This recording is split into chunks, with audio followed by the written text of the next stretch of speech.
Have you ever said this? This time, I'm going to study English every day. Maybe you bought a new notebook. Maybe you downloaded a new app. Maybe you felt excited and full of motivation. And for 3 days, everything was great. Then life became busy. You missed one day, then another. A week later, your English habit was gone. And you thought, I just don't have enough discipline. But what if discipline is not the problem? What if motivation is not the answer? What if building an English habit has much more to do with design than with willpower?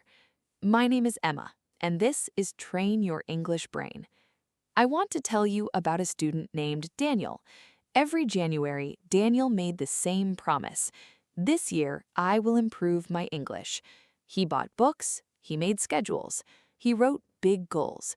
Study 1 hour every day, learn 20 words every day, watch 30 minutes of English videos every day.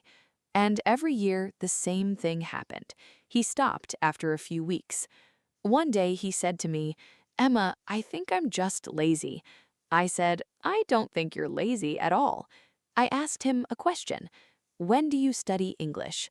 He answered, whenever I have free time. That was the problem. Whenever. Because whenever usually means never. I asked him another question. What happens right after you drink your morning coffee? He thought for a moment. I sit down and check my phone. That answer changed everything. I gave him a very small challenge. Every morning, after your coffee and before you check your phone, listen to 2 minutes of English. Only 2 minutes. He looked surprised. Only two? Only two. He laughed. That won't help my English. Maybe you are thinking the same thing, but I asked him to try it for 1 month. Why only 2 minutes? Because starting is often harder than continuing. A habit that feels easy is a habit that gets repeated, and repeated actions change our lives. The next month, Daniel came back with a big smile. He had listened to English almost every day, not because he suddenly became more motivated, not because he became a different person. He succeeded because he changed the design of his habit. Instead of waiting for free time, he connected English to something he already did every day. Drink coffee, then listen. Coffee, then English. Soon, his brain started seeing these two things as one action. This is one of the secrets of building habits. Don't create a completely new routine. Attach the new habit to an old one. Brush your teeth, then learn 3 English words.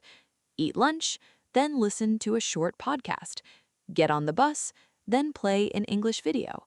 The old habit becomes a reminder for the new habit, and reminders are powerful.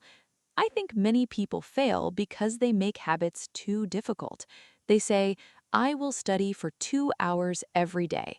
That sounds impressive, but it is hard to keep. Then they miss one day and feel like they failed, and slowly they give up. Small habits work differently. A 5-minute habit feels easy. A 2-minute habit feels almost impossible to fail. And success creates confidence. Confidence creates consistency. Consistency creates results. After a few weeks, Daniel told me something interesting. I don't even think about it anymore. I just do it. That sentence is the magic of habits. I just do it. No struggle, no big decision, no need for motivation. The action became automatic. And automatic habits are powerful because they save energy. You don't need to decide every day. You simply follow your routine. Think about brushing your teeth. You probably do it without thinking. Imagine if English became that natural. Not something you force yourself to do, just something you do. That is possible. But it starts small, very small. I want you to imagine 2 people. The first person studies English for 3 hours on Saturday and then does nothing for the rest of the week. The second person studies for 5 minutes every day. Who will improve more after a year? Very often, it is the second person. Because language learning loves repetition. Your brain learns from regular contact with English, again and again and again. Little moments become big results. I think many learners are waiting for a perfect day, a day with lots of free time, a day with lots of energy, a day when they feel completely motivated. But perfect days are rare. Real life is messy. Real life is busy. That's why your English habit must fit into your real life, not your perfect life, your real one, the one you live every day. So here's my challenge for you. Choose one thing you already do every day. Drink coffee, eat breakfast, sit on the bus, go for a walk. Then add a tiny English habit right after it. 1 minute, 2 minutes, 5 minutes. Make it so easy that you cannot say no. And don't worry about being perfect. Don't worry about missing one day. Just come back the next day. Because building an English habit is not about having more willpower. It's about creating a system that works even when you're tired, even when you're busy, even when you don't feel motivated. The people who improve their English are not always the most disciplined people. Often they are simply the people who made English easy to do. Small, simple, repeatable. That's the secret. Don't build a habit that looks impressive. Build a habit that stays. Because a tiny habit that lasts for a year is more powerful than a perfect plan that lasts for a week. Start small, make it easy, and let time do the rest. My name is Emma. I will see you in the next episode.